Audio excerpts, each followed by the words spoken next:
കേരളത്തിന്റെ ചരിത്രത്തിലാദ്യമായി ഒരു മന്ത്രി പ്രതിഷേധം എന്ന് പറഞ്ഞാൽ സാധാരണ നമ്മൾ കേൾക്കാറുണ്ട്. എന്താ പ്രതിഷേധം? കരിങ്കൊടി പ്രതിഷേധം ഉണ്ടാവും. ഏതെങ്കിലും ഒരു മന്ത്രി എന്ത് കരിങ്കൊടി പ്രതിഷേധം ഉണ്ടായാലും ഒരാളെ കായികമായി ആക്രമിക്കുന്നത് നിങ്ങൾ എവിടെയും കണ്ടിട്ടുണ്ടോ? കായികമായി കടന്നാക്രമിക്കുന്നത് എവിടെയും കണ്ടിട്ടുണ്ടോ? എന്നാൽ ചരിത്രത്തിലാദ്യമായി ഒരാളെ കായികമായി കടന്നാക്രമിക്കുക, കായികമായി ആക്രമിക്കുക മാത്രമല്ല, അതും ഒരു വനിതാ മന്ത്രിയെ. എങ്ങനെയാണ് ഇങ്ങനെ ഒരു കാര്യം ചെയ്യാൻ വേണ്ടി തോന്നുന്നത്? പ്രതിപക്ഷ നേതാവിന് എന്താ പറയാനുള്ളത്?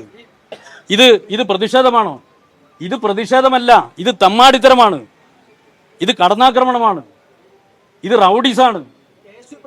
ഇതൊന്നും അംഗീകരിച്ചു തരുമെന്ന് KSU ആയാലും ശരി, യൂത്ത് കോൺഗ്രസ് ആയാലും ശരി, മൂത്ത കോൺഗ്രസ് ആയാലും ശരി അങ്ങനെ ധരിച്ചു പോകണ്ട.